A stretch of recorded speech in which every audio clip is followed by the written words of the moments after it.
you come. Yes. Sit. Good girl. Good girl. Good girl.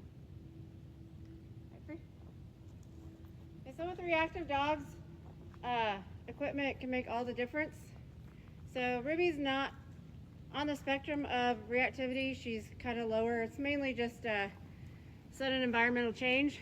But the equipment that I'm using on her is the 3-in-1 harness by PetSafe. It has a ring in the front, which is, if you get a harness, that's what you want. It's also a Y harness, so it doesn't restrict her forward movement. It comes down and goes underneath her legs here. And then it's short on her back here. It doesn't come way back here.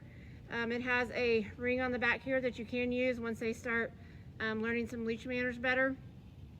And then she also has a martingale collar on.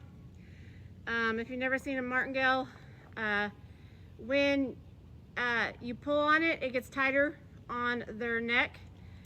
So if it's fitted correctly, they're not going to pull out of it as they would like a buckle collar. So reactive or not, I recommend a martingale for all dogs.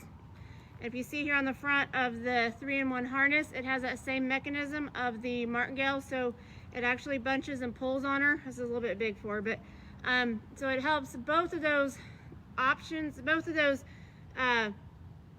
the martingale and the harness, by getting tighter on them, helps them learn when they're pulling and the leash is tight, that if they turn around and release pressure off of it, then better things happen rather than just keep pulling on it. Now obviously if you're too close to your trigger and they're over threshold, you just have to turn around and get out of dodge. So you can kind of see, I recommend the front clip harness because you can see that you can pull them a lot easier, to where if they was just on his collar, her collar, if she was pulling hard, you know, she's gonna keep pulling against me, because with the collar, you have more oppositional reflex there. So when you pull on them, they want to pull back on you. And that's the thing with some of the harnesses that come straight across their chest and fill up their chest.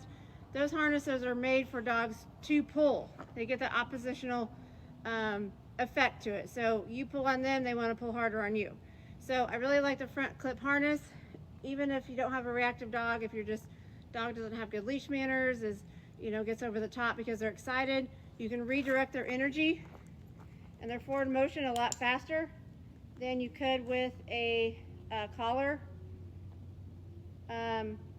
So what leash we have on is a 2-point leash. It's by PetSafe as well.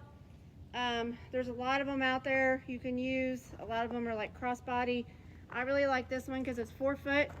So if I have a reactive dog, I want them more closer to me than way out in front of me. It has a nice padded handle, and it also swivels, which is really nice. And then you've got, come here, Rubes. You've got 2 clips on the end of it, okay? So you want a clip on each piece of equipment. Don't put it on the same equipment, because say your dog somehow gets out of the equipment, you have a loose dog. When it's reactive, we don't want a loose dog. So I'm gonna put one on the collar, one on the front of the harness. If we're using a martingale or halty or some kind of head harness and they pull really hard, or they're really reactive, you can put it on the head harness, and then either collar or harness, whatever you choose to use. So this one also, if you want to decide, oh, my dog's walking really good, it does have a D-ring here that you can clip your other buckle to, and then you just have one leash. Okay, so this particular leash takes a little practice to get used to. So if I've got it clipped on 2 pieces of equipment, I'm not gonna hold both evenly. Okay, I mean, you can, it's just not near as effective. So if she's pulling really hard, what I'm gonna do is I'm gonna put my the leash loop around my wrist, and I'm gonna grab say we're pulling really hard, I'm gonna grab the side that's attached to the harness or the head halter, whichever one you got on. So this is gonna give you more ways, more effective ways to redirect her forward movement. If you say they're pulling really hard, you can put one on the harness and on like the halty, and you can have them both in your hand, but you have to use them independently to get the most effectiveness out of it. And it takes a little bit of time to get used to it.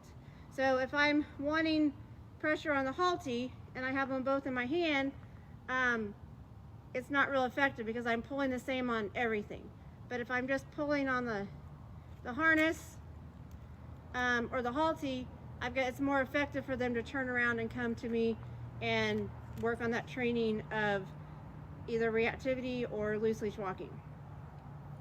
So, like I said, that's the equipment that I like to use for reactive dogs, for puppies, for dogs learning how to walk. And the nice thing about the double leash harness is, say, obviously, we want her to be able, good girl, we want her to be able to, you know, walk on leash, take a walk just on leash.